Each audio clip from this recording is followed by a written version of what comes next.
ஏதோ சீட்டு சொன்னா கூடுதலா சீட்டு கொடுத்தா திருமாவளவன் வந்துருவாரு. துணை முதலமைச்சர் பதவி கொடுத்தா திருமாவளவன் வந்து விடுவார். இப்படி சராசரி அரசியல் கணக்குகளை நம்மோடு பொருத்தி பார்க்கிறார்கள். விடுதலை சிறுத்தைகள் முற்றிலும் மாறுபட்டவர்கள் என்பதை போக போக காலம் சொல்லும். நீங்கள் கூட்டணி கணக்குகளை போட்டுக் கொண்டிருக்கிற போது நாங்கள் தேசத்தை காப்பதற்காக கணக்கு போட்டுக் கொண்டிருக்கிறோம். அரசமைப்பு சட்டத்தை பாதுகாப்பதற்காக நாங்கள் போராடி கொண்டிருக்கிறோம். அரசமைப்பு சட்டத்தின் உயிர் மூச்சு கோட்பாடாக இருக்கிற மதச்சார்பின்மை கோட்பாட்டை பாதுகாப்பதற்காக போராடி கொண்டிருக்கிறோம். நாங்க அன்னன்னைக்கு பரீட்சை படிச்சுட்டு பாஸ் பண்றவங்க. உங்களை மாதிரி ஒரு வருஷத்துக்கு முன்னாடியே படிச்சு செகண்ட் ரிவிஷன் தேர்ட் ரிவிஷன் எடுத்து கடைசியில ஃபெயில் ஆறவங்க கிடையாது. சில பேர் ஒரு வருஷத்துக்கு முன்னாலே பரீட்சைக்கு படிக்க ஆரம்பிச்சிட்டாங்க. அண்ணன் எடப்பாடியார் கிளம்பிட்டார். சிலபஸ் எல்லாம் முடிச்சு இப்ப ஒரு சிலபஸ் முடிச்சிட்டார். அடுத்த ரவுண்டு போயிட்டு அடுத்த ரிவிஷன் வருவார். நாங்க எலெக்ஷன் அறிவிச்ச பிறகுதான் எலெக்ஷன் வேலையே செய்வோம். அது எங்களுக்கு செய்ய தெரியாத வேலையெல்லாம் ஒன்றும் கிடையாது. எங்களுக்கு அது இல்லை பிரைமரி, அது எங்களுக்கு செகண்டரி தான். தேர்தல் அரசியல்ல தேர்தலை சந்திச்சாகணும். நாடாளுமன்ற ஜனநாயகத்தில் தேர்தலை சந்திச்சாகணும். ஆனால் யாரோட நின்று நாங்கள் சந்திக்கிறோம்? மதச்சார்பின்மை கருத்தை ஆதரிக்கிற கட்சி திமுக, மதச்சார்பின்மை கருத்தை ஆதரிக்கிற கட்சி காங்கிரஸ், மதச்சார்பின்மை கோட்பாட்டை ஆதரிக்கிற கட்சிகள் இடதுசாரி கட்சிகள். மதச்சார்பின்மை கோட்பாட்டை பாதுகாக்க வேண்டும் என்கிற அணி ஒரு புறம், மதச்சார்பின்மையை சிதைப்போம் என்கிற அணி ஒரு புறம். இந்தியாவில் இரண்டே அரசியல் பிரிவுகள் தான். ஒன்று செக்யூலர் போர்சஸ், இன்னொன்று நான் செக்யூலர் அல்லது anti secular forces. Anti secular forces, anti secular யார் என்றால் பிஜேபி, ஆர்எஸ்எஸ், ஏடிஎம்கே அன்கோ. அவங்க கூட யார் யாரெல்லாம் இருக்கிறாங்களோ அவங்க. சில பேர் இன்னும் முடிவே எடுக்காம இருக்கிறாங்க. நாம ஏற்கனவே முடிவு எடுத்துட்டோம். 6-7 வருஷத்துக்கு முன்னாடியே முடிவு எடுத்துட்டோம். இன்னும் ஏன் சில பேர் முடிவு எடுக்கலன்னா, கடைசி நேரத்தில் லாப நட்ட கணக்கு பார்த்து லாபம் நட்டம் லாபம் நட்டம் லாபம் அந்த பக்கம் போயிடுவாங்க. இந்த படி மேஸ்திரிங்க வீடு கட்டும்போது படி கட்டுவாங்க. லாபம் நஷ்டம் கால் வச்சுக்கிட்டே போவாங்க. கடைசியில லாபம்னு முடிக்கிற மாதிரி படியை முடிப்பாங்க. எங்களுக்கு நஷ்டமோ லாபமோ அது பிரச்சனை இல்லை. கொள்கை தான் முக்கியம், மதச்சார்பின்மை தான் முக்கியம். பிஜேபி இந்த மண்ணில் வலுப்பெற்றுவிடக் கூடாது, மேலும் மேலும் வலுப்பெற்றுவிடக் கூடாது, தமிழ்நாட்டில் காலூன்றிவிடக் கூடாது. அவர்கள் மிகவும் ஆபத்தானவர்கள். மக்களை சாதியின் பெயரால் மதத்தின் பெயரால் பிளவுபடுத்தக்கூடிய தீய சக்திகள். அந்த ஆளு என்ன பார்த்து தீய சக்திங்கிறார். உலகமே சொல்லு யார் தீய சக்தி. உங்களுக்கு தெரியுமில்ல யாருன்னு அவரு?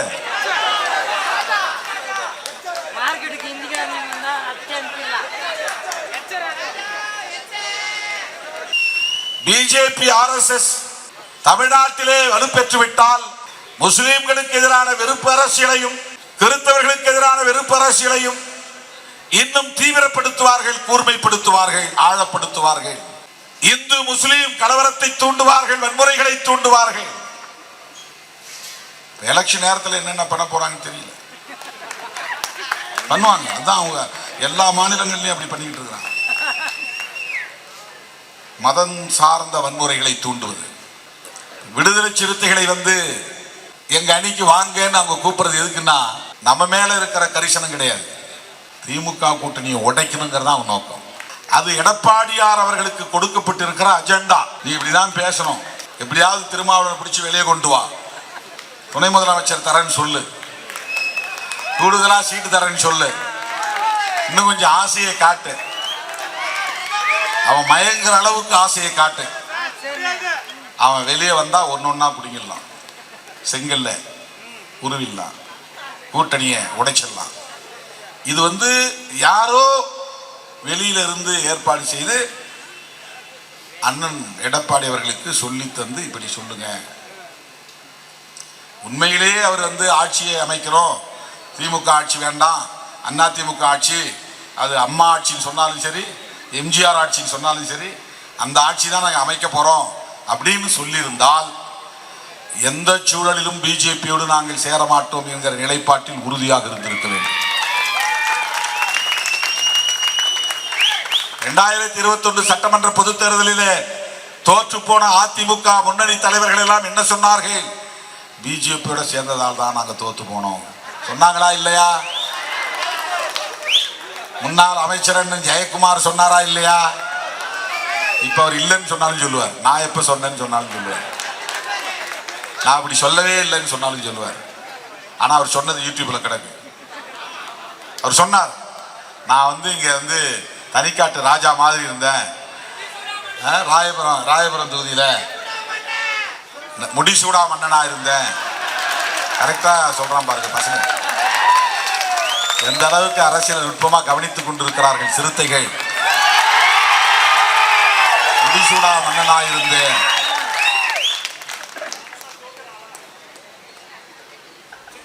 தோத்து போனதுக்கு காரணம் பிஜேபி தான் சொன்னாரா இல்லையா? அப்புறம் எந்த அடிப்படையில் பிஜேபியோட கூட்டு சேர்ந்தீங்க? பிஜேபியோட சேர்ந்து எப்படி நீங்க ஆட்சிக்கு வர முடியும்? நான் கேட்கிறேன். உங்கள்கிட்ட 25% 30% ஓட்டு இருக்குன்னே வச்சுக்கோங்க, 25% வச்சுக்கோங்க. ஆனால் ஆட்சி அமைக்கிறதுக்கு 33% ஓட்டு வேணும், அதுக்கு மேலே ஒரு 8% ஓட்டு வேணும்.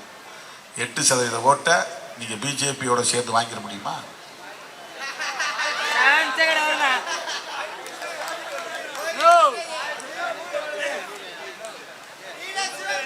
அவங்க ஏற்கனவே வாங்கின ஓட்டுங்கிறது உங்க ஓட்டு, உங்ககிட்ட இருந்த ஓட்டு அங்கே கரைஞ்சிக்கிட்டே இருக்கு. நீங்க நாடாளுமன்ற தேர்தலில் பிஜேபிக்கு யார் ஓட்டு போட்டாங்கன்னா அண்ணா திமுகவில் இருந்தவங்கள அவங்க பிஜேபி பக்கம் ஈர்த்துட்டாங்க. அப்படிதான் போகும் ஓட்டு. நாம திமுக ஓட்டே போடக்கூடாதுன்னு வளர்க்கப்பட்டவர்கள் தான் ரெட்டலைக்கு ஓட்டு போட்டவங்க. திமுக வெறுப்பு, கருணாநிதி வெறுப்பு, அதுதான் ரெட்டை இலை ஓட்டு. இப்போ அந்த ஓட்டுக்காரங்க உதயசூரியனுக்கு போறதுக்கு தயங்குறாங்க. உதயசூரியனுக்கு போடலன்னா வேற யாருக்கு போடுறது? ரெட்டலையும் சரியில்லை, எடப்பாடி சரியில்லை, சரி போட்டு தாமரைன்னு போடுறான். திமுக எதிர்ப்பு வாக்குகள் சிதறுது, ஏடிஎம்கேவுக்கு போட முடியல.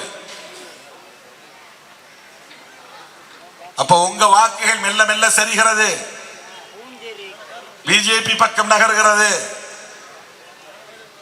உங்கள் வாக்குகள் தான் அது, அதிமுக வாக்குகள் தான். அந்த வாக்குகளை கட்டி காப்பாற்றிக் கொள்ளுங்கள் நான் சொல்றேன்.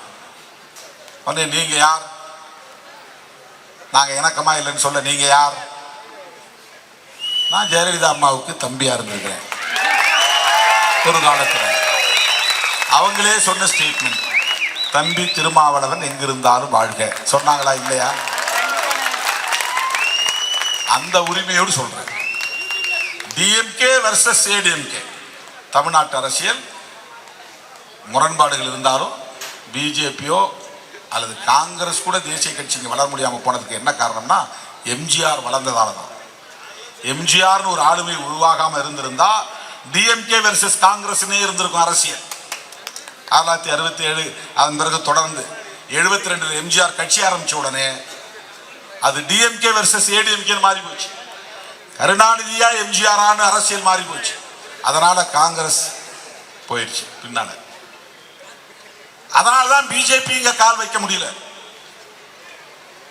அதனால்தான் சங்க பரிவாரங்களின் அரசியல் இங்கே வேறொன்றவில்லை, மதவாத அரசியல் வேறொன்றவில்லை, வெறுப்பு அரசியல் வேறொன்றவில்லை, மத வெறியாட்டம். பாபர் மசூதி இடிக்கப்பட்ட போது வட இந்திய மாநிலங்களில் மிகப்பெரிய அளவிலே மத வெறியாட்டம் நடந்தது, வன்முறை வெறியாட்டங்கள் அரங்கேறின. தமிழ்நாடு அமைதியாக இருந்தது. ஏன்னா இங்க பிஜேபிக்கு ஒரு ஹோல்டும் கிடையாது. அவங்க அரசியல் ஈடுபடல. இந்துக்களும் முஸ்லிம்களும் ஒற்றுமையாக இருந்தார்கள் தமிழ்நாட்டில் பாபர் மசூதி இடிக்கப்பட்ட போது. ஆனால் இன்றைக்கு அவர்கள் மெல்ல மெல்ல இங்கே வேறொன்று துடிக்கிறார்கள். அதற்கு யார் சிவப்பு கம்பளம் விரிப்பது என்றால் மதிப்புக்குரிய மாண்புமிகு மேனாள் முதலமைச்சர் அண்ணன் எடப்பாடி பழனிசாமி அவர்கள். இது தமிழ்நாட்டுக்கே நீங்கள் செய்கிற துரோகம், நினைவிலே வைத்துக் கொள்ளுங்கள்.